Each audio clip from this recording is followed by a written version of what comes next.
All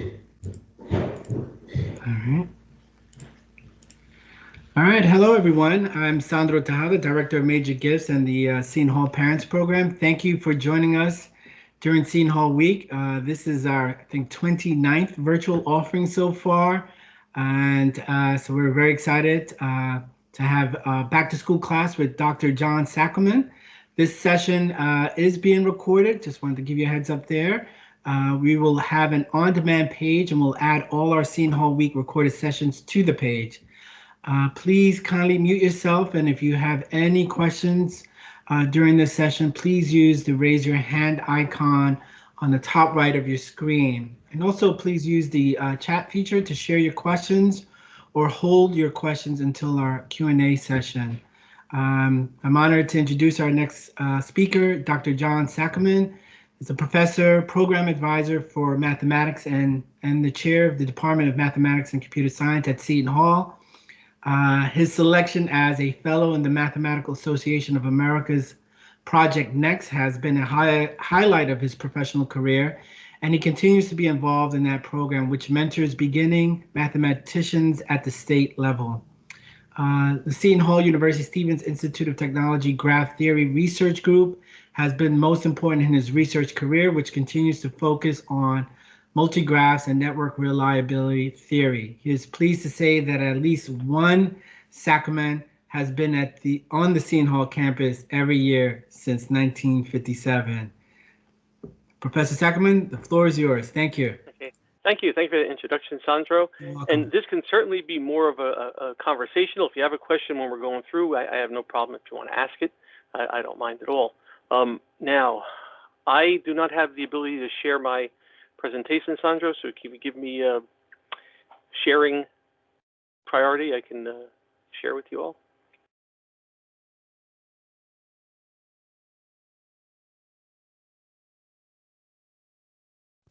Should have it now. Okay, there we go. Good. Okay. So, the axioms of baseball analytics, that's also Sabermetrics. That's the title of a course that runs at Seton Hall from time to time. It used to run a lot more. It's a one credit course developed by Father Gabe Costa, and we're proud to say that it is the first such course ever offered in the United States, we believe, since 1988 when it started. So everybody can see that, right? Everybody can see that first slide? John Yes. Saccoman, Seton Hall University. Okay. So I didn't know I'd get such a formal introduction, so I thought I'd introduce myself. I've been in, Seton Hall's a big part of our family. My father graduated in 1960. And I graduated in '86, which has a significance for Met fans, right? And I thought I'd put in this picture of a Pi Mu Epsilon induction when I was an undergrad. There I am in the middle over there with the sweater. There's my father on the far right, and some of the alumni here will recognize him. And who you might not know is this young lady in the front with the black and white chevron there. That's Bonnie Frank. That's the daughter of Dr. Charlie Frank, who was a longtime chair of our department as well. So we were both math majors together and both got inducted in Pi Mu Epsilon. So that's once I saw who was going to be here today, I thought I'd share that picture with you all. Now, how did I get involved in baseball statistics? What I'm showing you here is a Stratomatic baseball card.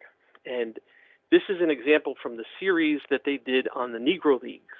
And so this is Biz Mackey, who was a catcher. And as you can see, there's columns 1, 2, and 3 that correspond to numbers 1, 2, 3 on a particular die, and then 2 through 12 for the sum of 2 other die. So if you rolled a 3 on the one die and then something that out of the 4, Biz Mackey would hit an automatic home run. And then the pitcher's cards, they're with 4, 5, and 6 on that one die, and the similar 2 through 12. So it's all mathematics, and it was all very interesting. In fact, I still play this with my cousin as we do it online in the more electronic game. Now, here I am at the Society for American Baseball Research Convention back in 2017. This is Hal Richman, the man who invented Stratomatic, and I went up to him and I said, you're the reason I'm here today. I was making a presentation about Gil Hodges' worthiness of being inducted into the Hall of Fame, and he was giving a talk about this, and actually he said he was most proud of Stratomatic being able to do cards for the Negro Leagues players so that they could perform against contemporaries in Major League Baseball that they were deprived of playing against. And I'm the only person who went up to Hal and said, I want to take a selfie with you. And so there it is. And so there I am with Hal Richmond, and I immediately sent that picture to my cousin. So as we said, Father Costa started the course on sabermetrics. He and I, along with the seated gentleman there, Mike Huber, have co-authored 3 books on sabermetrics. The most recent one is the 2nd edition of our first book, Understanding Sabermetrics. And some of the stuff that we talk about today is in there. We also did Practicing Sabermetrics, which is more of a, for those of you who majored in the math or the sciences, a Schaum's outline type of sabermetrics book. And then Reasoning with Sabermetrics, where we talk about some arguments that you can use sabermetrics to discuss. So, Babe Ruth, one of the sayings in the sabermetrics world is if you come up with a statistic that does not show you that Babe Ruth was the best player of all time, you might need to check your statistics. And that was Father Costa's favorite player. There's Father Costa seated with a nice lady in a Yankees cap. Well, that nice lady in the Yankees cap is Mamie Ruth. That was Babe Ruth's sister, Mamie. He found out she was alive in Baltimore about 20, 30 years ago, ran down to see her, gave her that Yankees hat. And Dr. Gross in our department claims that Father Costa is on one knee there proposing marriage to Mamie Ruth so that he could be Babe Ruth's brother-in-law. I don't know if that's true or not, but it makes for a good story. And he also subsequently met Babe Ruth's granddaughter and proposed to her too. But anyway.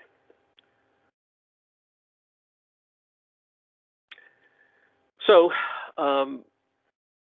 sabermetrics comes from Society for American Baseball Research as an acronym, the SABR, and it's the search for objective knowledge about baseball. And that's what we do. And in the photo there, that's Bill James, who's been very influential in my study of the subject. And he wrote those baseball abstracts that came out mass-produced in the 80s. And he also was an advisor to the Red Sox when they finally won the World Series after a very long drought. And he continues to write and be very interesting with his views. Now, just to be clear, baseball analytics and sabermetrics is not situational statistics. Batting average, which runners on third, less than 2 outs, that's not really sabermetrics. That's stuff we have access to now because we are recording things more and everything. It's not about somebody's batting average for a particular. It's not an exact science. It's more along the lines of statistical probability. So there, it doesn't go along the lines of a mathematical proof. So, sabermetrics is not accepting conventional baseball wisdom as gospel truth. You're seeing that particularly with the way lineups are built today. You don't necessarily have a fast runner leading off who can steal a base. It's very often just who is your best on-base person, regardless of their ability to steal bases. Sabermetrics is interpretive. Can we have a few measures converging on an objective conclusion? And again, like we said before, a sabermetrical proof is different than a mathematical proof. Now, what do we mean? Well, let's talk about some of the non-traditional statistics. We're going to go beyond home runs, RBIs, and batting average. One of the big statistics that people talk about is called on-base plus slugging, or the OPS. Now, essentially, it's a ratio, right? It's the number of times you get on base successfully, disregarding errors or other things, and divided by the total number of chances to get on base. Now, I'm not a big fan of this particular formulation for on base. This is the official statistic, but I just point out to you that if I have no walks and no hit by pitches, but I have a couple of sacrificed flies, my on-base average will be lower than my batting average, which seems counterintuitive to me, but hey, that's me. And then the slugging percentage is simply the ratio total bases per at bat. So you get 3 bases for every triple, 2 for every double, 4 for every homer, and 1 for every single. Now, for me, OPS, I find that offensive to the mathematician. Why? Because you're taking 2 fractions that have different denominators and you're adding them up. Okay, so we like to have common denominators when we add things. But let's look at an example of some on-base plus slugging numbers. So each situation, the player has an OPS of 900, which is actually quite good. But an on-base of 350 and a slugging of 550, and then we do certain increments down to an on-base of 450 and a slugging of 450. So, you'd love to have a player with an OPS of 900 in your lineup, but, maybe which one of these would you prefer? Well, Alan Barra, who's another baseball writer, came up with a very interesting statistic called the slob, which is on base time slugging. And so, as you know, if the numbers are farther apart, their product will be less than the numbers are close together. That's why, like, a square optimizes a rectangular area that you're trying to create versus a different kind of rectangle. So Alan Barra gave us the slob, which is on base time slugging. So let's look at those numbers in the context of slob. So the 350 on base and a 550 slugging gives you a 193 slob, whereas the 450 on base times a 450 slugging gives you a 203 slob. And what that kind of tells us is actually that the latter one, the 450-450, is better. This statistic was also known as the batter's run average, abbreviated BRA, by Kramer. And essentially, you take this and multiply by 100 for an estimate of the number of runs produced per 100 at-bats. So, for example, the 450-450 guy is creating about 20.3 runs per 100 at-bats, whereas the 350-550 guy is doing about 19.3 runs per 100 at-bats, so slightly better when the numbers are closer together. So that's one of the non-traditional statistics, and I think it's accessible. Any questions as we're going through? We work with this stuff a lot, but if it's new to you, if you need me to slow down or whatever, please let me know. Okay. Now, besides Bill James, one of the other founding fathers of sabermetrics was Pete Palmer. And Pete Palmer was a very interesting character. He worked, I think, for NORAD up in Alaska. He was an engineer, and he had a lot of free time, and he developed a simulation that simulated all the baseball games that had been played up till that time, which is in like the late 70s, early 80s. And he came up with a model to try to, more of a non-traditional statistical model. And his method is based on the indirect run potential. Quote, it's a substantial part of the run value of any non-out is that it brings another batter to the plate. So that's why the on-base average has become much more in vogue. We don't care so much as long as you bring somebody else to the plate that you're succeeding by not making an out. Okay, and so that's what Pete Palmer's theories are based on. So let's give an example of the indirect run potential in a baseball game. So your first batter gets to first on an error. The second batter hits a double. So now you have runners on second and third. And then the third batter grounds out. The guy gets out at first, but the runner on third can score. And the runner on second moves to third. Now, in your traditional baseball statistics, batter one gets a run scored, batter three gets an RBI, and really batter two gets nothing other than that double, but nothing in terms of runs. So what James and Palmer were looking for was a system to give proper credit for run production.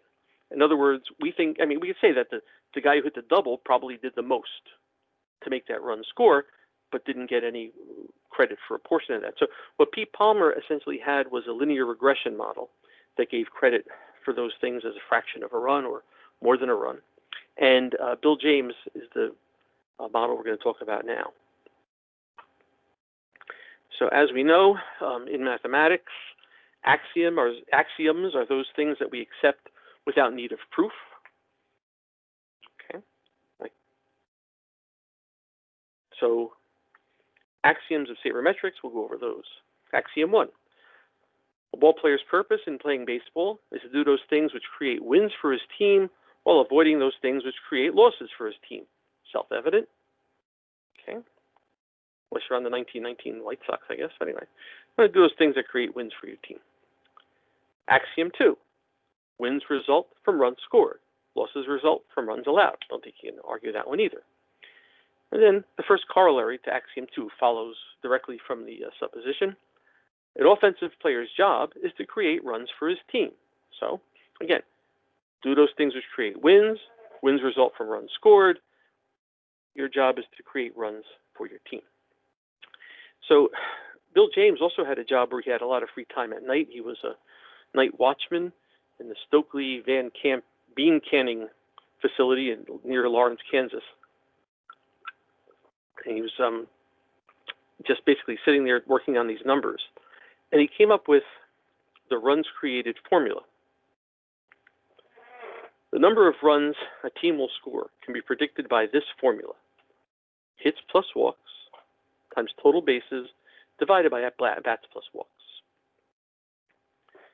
Objective of players to produce runs. Actual runs in RBI are too dependent on external factors. You could be playing on a team where nobody can drive you in, or nobody can drive you in, but you might have done things that would have created runs in another context. So that's what this is about. Now, the reason there, as you can see, there are only 4 statistics used here.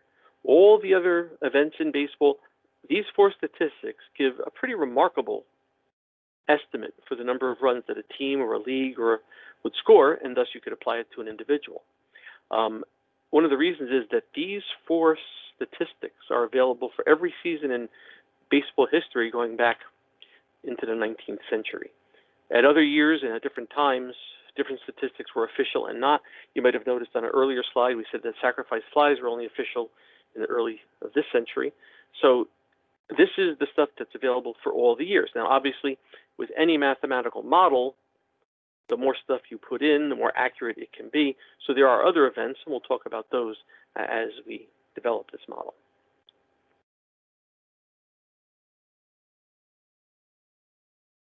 So let's look at the major leagues in 2019. 2020 has not been a great year because only 60 games were played in the regular season. So I went back to the last full season that we had. And in Major League Baseball, this formula predicts 22,998 runs. Major League Baseball actually scored 23,476 runs, and just with those 4 statistics, we're within less than 2% of the actual total. Our difference is, 468 runs, which is 1.99% of the actual total. So the league is within 2% of the actual runs. If we looked at the individual teams, they're off on average less than 3%. So again, just with those 4 quantities, we have a pretty good estimate of runs within 2–3%. Not bad. A lot of people would take that bet.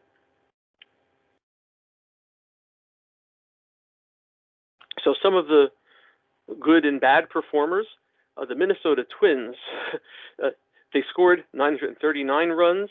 The runs created formula predicted 937.81. They're right on the money. Colorado, 835 runs scored. The model predicted 835.06. Remarkably close. Detroit Tigers, they scored 582 runs, and the runs created formula 625.17. So they were a little off. Now, there are certain things that you can look at. I mean, you can use that to say, well, did the manager get the most out of the talent there? Was there something going on? They should have scored 625 runs by this formula. They only scored 582. Perhaps something else is wrong. Now, it's like we said, the more things you put into a mathematical model, the more accurate it can be. So if we want to be more accurate in predicting runs, we might want to add some other data. And one of the more obvious ones is the stolen bases. So this is how Bill James did the stolen base model. So if you start thinking in terms of these things as factors or pieces, this piece here is simply the on-base piece, okay? So hits plus walks was originally, we're now subtracting the caught stealings because you're actually removing yourself from the base. And then this was the total bases. This was what he called the advancement factor. And so a stolen base doesn't quite carry the same advancement as a hit, so he used the 0.7 times the number of stolen bases. If you ask Bill James why 0.7, he would tell you because it worked, okay? But that's what he did for his runs created formula. He modified the stolen base total in that fashion. Now, in the denominator, we still have at-bats plus walks as your opportunities. So you have on-base advancement divided by opportunities. So now, if we applied this to the 2019 major leagues, stolen base runs created formula gives us 23,167. Remember, we were at 22,000 last time, over 22,000. And the actual number of runs, if you remember, was 23,467. So now you're within 1.27% of the actual runs just by bringing in 2 more things into the model, stolen bases and caught stealing. Okay, so that's improved it from 1.99 to 1.27. Now, one of the big one of the byproducts of analytics in baseball is the fact that the stolen base is not used as it once had been. It's not as prevalent at all. And one of the reasons is a caught stealing, as you can see from this formula, is actually more hurtful than a stolen base is helpful. Stolen base is given a discount, it's like 70% of its value. A caught stealing, though, is taking out full value. The Major League stolen base percentage in 2019 was about 73%. And that's not bad, but it's still lowered the estimate a bit. Okay. So now, axiom number 2 from Bill James. Wins result from runs scored, losses result from runs allowed. So I looked at the crosstown, I don't know what it was, the crosstown bus series, I don't know. In 1906, the Chicago Cubs played the White Sox. And the Cubs had a powerhouse team. They were 116-36. They scored 704 runs. They allowed only 381. They had Mordecai Three-Finger Brown as their pitching ace. However, they lost to the Chicago White Sox, a team with a 230 team batting average, which in the dead ball era wasn't all that uncommon. So what Bill James gave us is the known principles of sabermetrics. Known principles of sabermetrics, and this was item 3. This was in his abstract from 84 or 85, I think it was. There is a predictable relationship between the number of runs a team scores, the number of runs it allows, and the number of games it'll win. Okay? And that formula is what we call the Pythagorean record. So if I take my runs scored and square it, and divide it by runs scored squared plus runs allowed squared, this will be very similar to the winning percentage, which, by the way, would have wins up here, not squared, but wins, divided by wins plus losses. That would be the winning percentage. So it's got the same form as the winning percentage, except you're squaring those quantities. Now, in actuality, it works a little better if you use 1.81 to 1.83 as the exponent, so we put that there for you as well. So if you look at the runs scored and runs allowed for the 06 Chicago Cubs, the Pythagorean record said that they would have won 114 games if we used 2 as the exponent, and they would have won 117 games when we use 1.81 as the exponent. So we're in the ballpark of 116 wins there. Frank Chance was their manager, the peerless leader. Okay. So now what I did is I did apply some of this to the 2020 season. I looked at the 4 teams, well, the final 4 teams, and we did their runs allowed, their actual record, and their winning percentage is here. And we also threw in their runs per game. Okay. So those are numbers for Atlanta, Houston. Everybody see that? Atlanta, Houston, the Dodgers, and then Tampa Bay. Yes. Yeah, it's a little light on mine, so I'm not sure everybody sees it. Okay. So what we did is we applied the Pythagorean record to these guys. And so the Braves had 35 wins, and with the Pythagorean record, 35.61, not too bad. Houston had 29 wins. In fact, they had a losing record, and the Pythagorean record would have been 30, so they would have been roughly a 500 team, and a 507 team to be exact. The Dodgers had 43 wins, the world champs. Pythagorean record had them at 43.72, so again, not too bad. And then Tampa Bay actually had 40 wins, but their Pythagorean record said 36.86.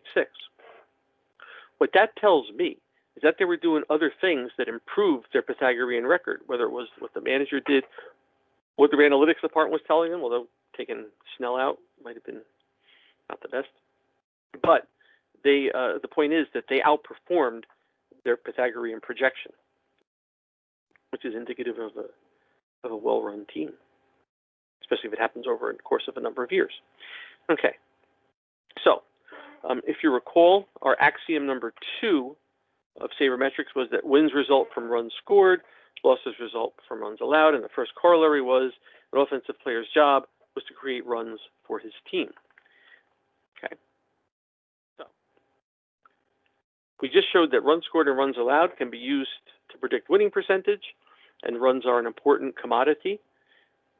But are runs scored by an individual player and runs batted in of an individual player truly accurate gauge of their offensive value? And I think the sabermetrician will tell you no, because they're too situational dependent. For me to drive in runs, somebody's got to be on base. For me to score a run, somebody's got to drive me in unless I'm stealing all the bases.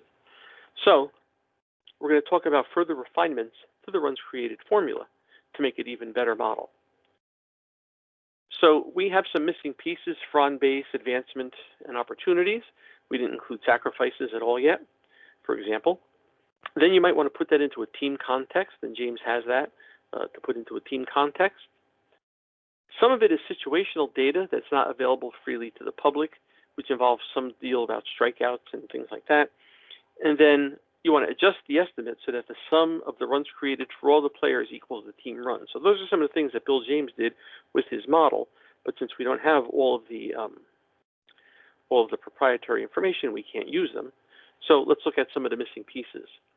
So as we added before, the caught stealings and the hit by pitch, we want to add that and ground it into double plays, because again, you're taking somebody else off base besides yourself. For the advancement factor, the total bases factor, you want to bring in your sacrifice hits, your sacrifice flies, and your stolen bases. You subtract off intentional walk because they very rarely result in advancement. They're usually there to put a double play in order or to avoid a dangerous hitter. And then the denominator, opportunities, we want to make sure that hit by pitch sacrifices are counted as well. So what Bill James did was a technical version of the runs created formula. And it's a form A times B over C. And so there's your A factor. That's your on base, hits, walks, hit by pitch, and then caught stealing and grounded in double plays take you off the base or take somebody off base. Then you have total bases, and then Bill James has some coefficients here. So you've got your TBB is total base on balls, okay, divided minus intentional base on balls plus hit by pitch. There's just a little more than a quarter they're counted, okay, 0.26. And then 0.52 times sacrifice hits plus sacrifice flies plus stolen bases. So you see how we had 0.7 times stolen bases. Now he's adjusted that for this advancement factor. And then your denominator, all the opportunities. And so just for example, if you had, saw the movie or read the book Moneyball of the Oakland Athletics in 2002, by this formula should have had 810 runs created, although they actually scored 800 runs. So they were a little off their projection that year.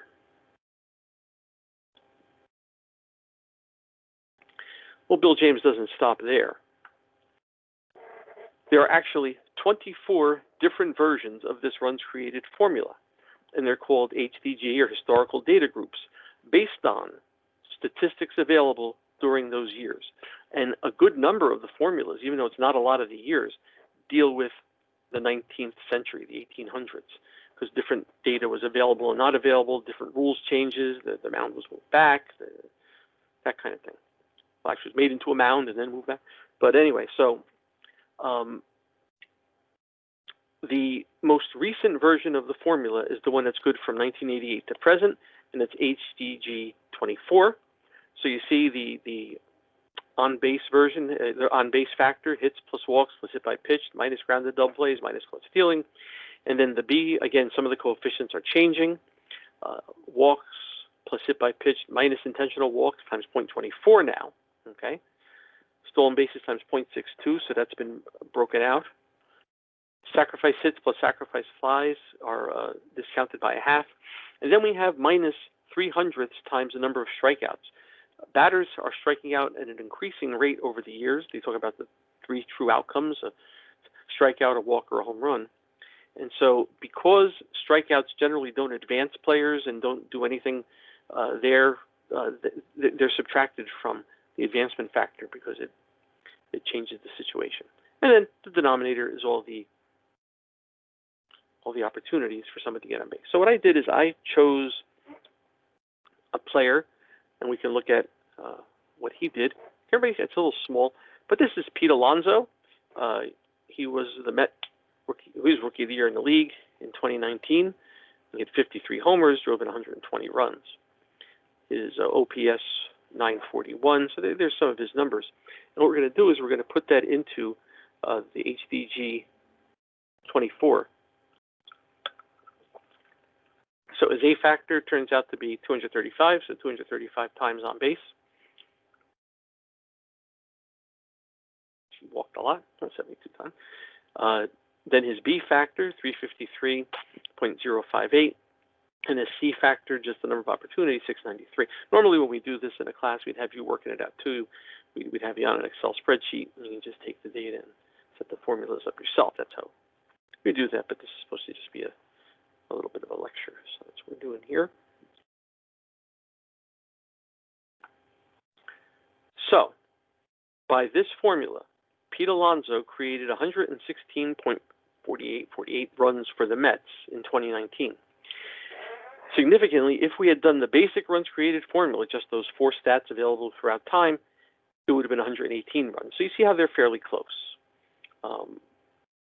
But we believe that the model, having more data in it, is the more accurate run, so it's adjusted down to 116. So let's remember that, because there's still another adjustment that we might want to do, and that is this.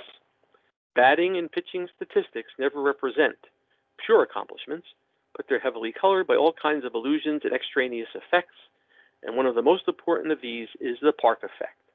The ballpark in which you're playing has a very real effect on the kind of baseball that's being played there. And over the years, ballparks get reputations for being hitters' parks or pitchers' parks. You'll hear an announcer say that a fly ball in Citi Field to right field would have been out of Yankee Stadium, that sort of thing. You have the Green Monster in Fenway, which has its effect. You have Colorado with the thin air, and Atlanta's original Fulton County Stadium was also up on a high plateau. So those kind of things do affect the kind of baseball that's played. Now, what we introduced in our books, what we used, is called the park factor.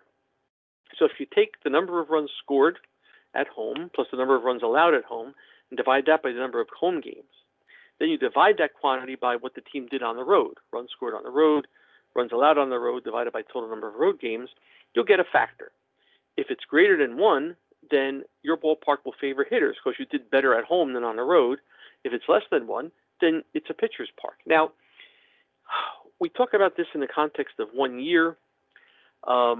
Really, I prefer to do a 5-year running average, like do 5 years of the team, and that gives me a much better picture because there are anomalies from year to year that could happen. We have situations where Fenway Park was considered a pitcher's park for 1 year. It didn't last, but it was just that kind of thing. So sometimes the team has an effect on that. So when we put the Mets data in there, and you see that the runs scored at home was 380, and I'll just look at runs scored on the road was 411. So you see they did significantly better on the road games. Citi Field depressed offense by about 11%. So that's why their factor is 0.89. So what you would do is you would increase Pete Alonso's runs created by that 11% to mean on a neutral field, but then you only do that in half the games because only half of his games were at home. And that's here. So the park adjusted number for runs created. You have your runs created, which we said was 116 and change, and then 1 minus the park factor, so 1 minus the 0.89 times his runs created divided by 2 because it's only affecting the ones at home. So we adjust upward to 1.2283.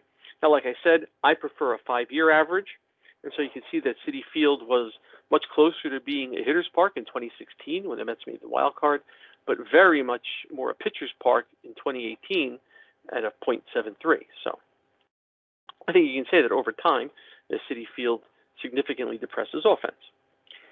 So what we did there then is we took the average of those 5 years, which was 868, and we did that number here. And so when you do the 5-year average, Pete Alonso's runs created goes up to 124.20. Okay, so devoid of any context, Pete Alonso is said to have created 124.2 runs for the Mets in 2019. Now, if you do a quick calculation there, you see that the team scored 790 runs. So 12, 790, so he's between 1/6 and 1/7 of the team's runs can be attributed to the offensive contribution of Pete Alonso. And again, that's where the game has changed. Pete Alonso would never bat second in the 1960s or 70s. You would have him batting cleanup or fifth, but the analytics tell you that somebody who gets on base and creates runs that much more valuable to bat him at the higher up in the order. Okay, so axiom 3 of Sabermetrics, all offense and defense occurs within a context of outs. So outs are your currency, and you want to use as few of them as possible when you create. So when we look at offensive efficiency, we look at runs created per 27 outs. Now, sometimes we don't have all the data, so for pre-1920 years for certain, we use 25.5, but in general, 27 outs in the game is what you have. So you look at a player's runs created for 27, it's telling you how many runs that player would create per game.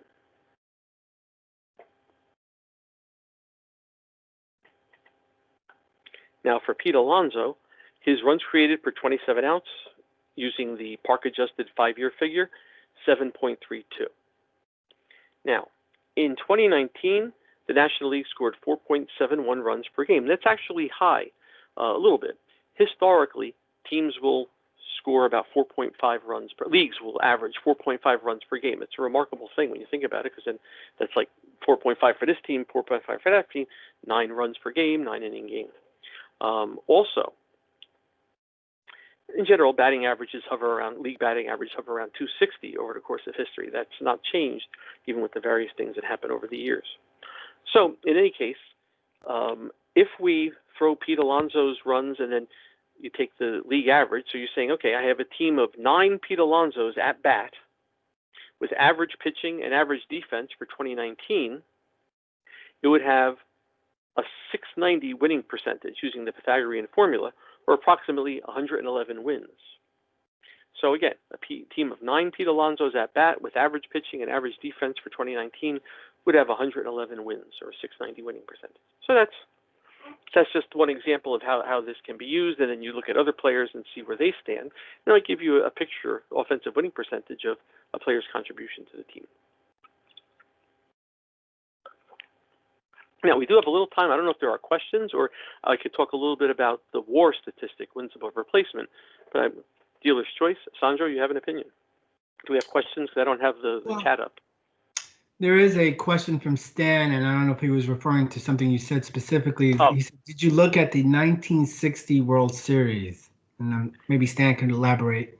Oh, you mean when the Yankees outscored the Pirates quite a bit in the games that they won, but then they wound up losing the World Series? Is that Stan didn't have volume, I don't think, before, but Stan didn't have proper. If that's what you're talking about, Stan, then yeah, that's Father Costa has done a study of that because it bothered him quite a bit. He was a young Yankee fan at the time. In fact, we had for a while, we had a co-bishop, Bishop Hebda, who was from Pittsburgh.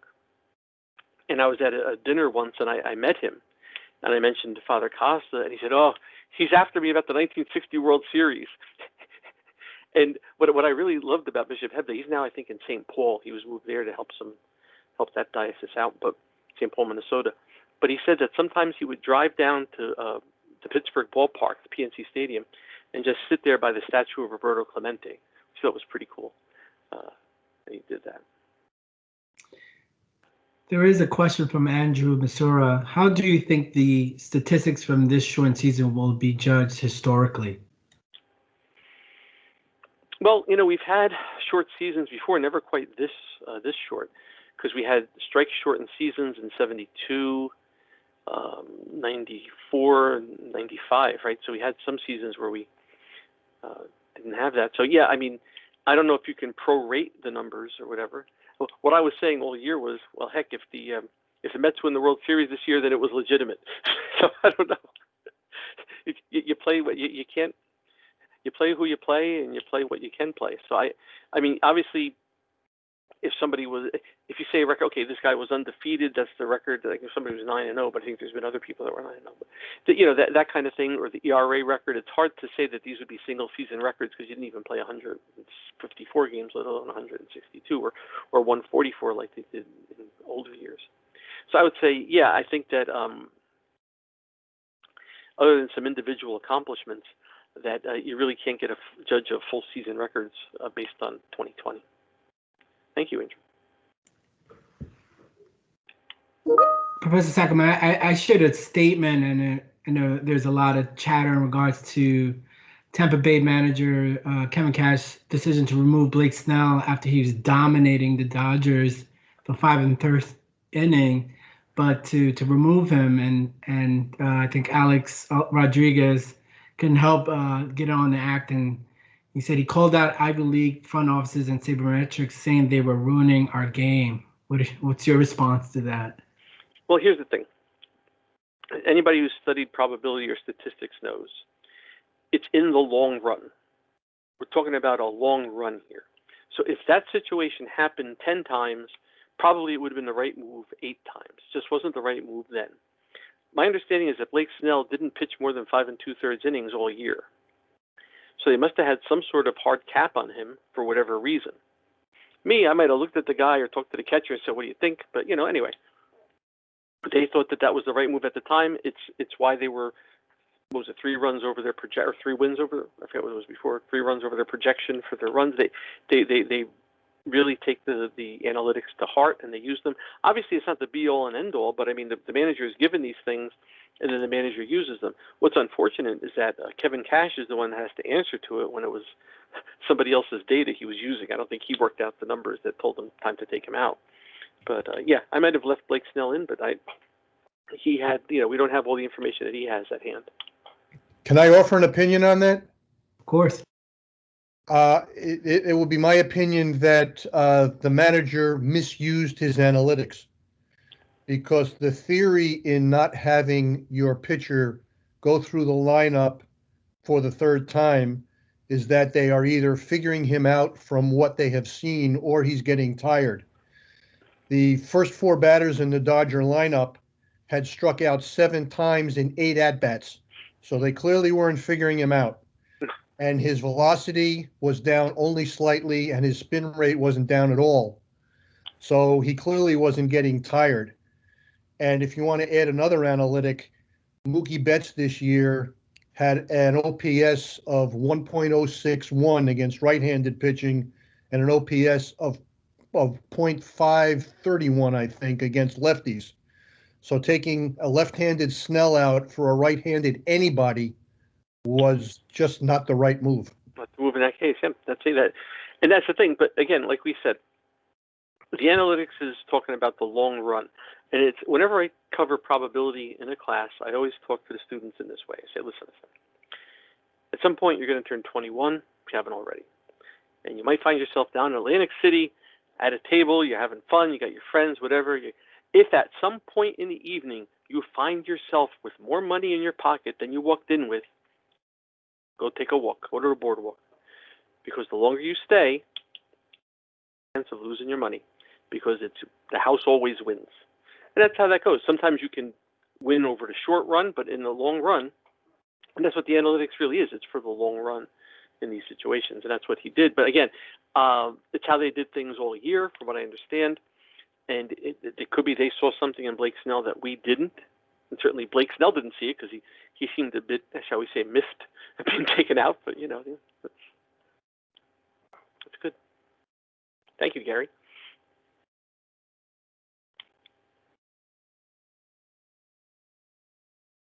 Okay, so I don't know, Sandra, are we out of time, or should I talk about war a little bit? What's going on? I'll leave it. You're the director. Yeah, I think, let's continue. I don't think folks need to leave, but go ahead. Yeah, definitely. This is okay. So the big statistic now that's out there is called WAR, or wins above replacement. Now, in a lot of these newer statistics, the players that fare the best are pitchers from the 19th century, from the 1800s. You see Tim Keefe, he had the all-time best WAR for a season. He had 619 innings pitched. So he probably pitched all the innings for his team that year, whatever it was. So you see that. However, the best non-pitcher single-season WAR was Babe Ruth's 1923 season, when he had 41 homers, 170 walks, batted .393, and that sort of thing. So However, there are shortcomings to the war statistic. There is no consensus formula. Many of the statistics used are not freely available to us, the average citizen. And then the definition of a replacement player, because you're saying wins above replacement, it's a minor league free agent or very poor bench player in fan graphs. And a team of them would win about 43 games. You saw Pete Alonzo would win about 116 games or whatever it was. These guys would win 43 games. So that, oh no, what was it, Pete Alonzo? 111 games, sorry. 111 games. These guys would win 43, so about a third, or, a little less than a third, a little more than a third of the Pete Alonzo. Okay, so the war is individualized for each player. The replacement player is individualized for each player in the war calculation. Now, just so happens that a student, he graduated in 2018, Carl Hendela, and I worked on war with stuff that's just freely available to the average person. And what we actually used is Pete Palmer's linear weights method. And this is actually available. It was published by the undergraduate research journal here at Seton Hall called Locus. And that's the website if anybody's interested for the latest edition. There's other stuff there too, students from various disciplines, but this is the first time one of our kids got in there. And it's interesting because what we did is we used the, like I said, there's different versions of war. We used the baseballreference.com one, and our calculations for all of these, we were in the 90s in terms of the correlation. So over 90% correlation, in some cases 99%. So it's a very promising route, and you're welcome to look that up. And with that, I'll leave it there.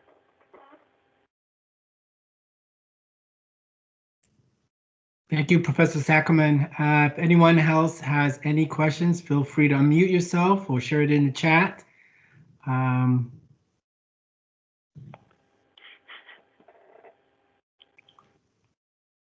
Someone's writing something.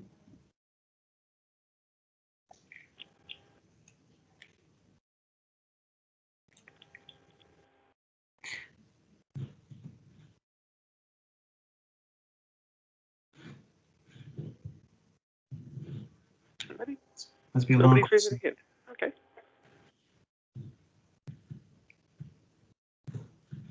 Well, thank you, Professor Saccoman, for this wonderful presentation. Thank you all for joining us today. As we are wrapping up Seton Hall Week, we have a couple of other virtual offerings for folks to participate in, and we hope to see you there. And again, thank you, Professor Saccoman, for your wonderful presentation. Well, thanks for having us, Sandro. And thank you all for coming today. This was fun. Thank you. Everyone have a great day, and go Pirates. Go Pirates. By the way, Stan could unmute himself. My old friend Stan. I'll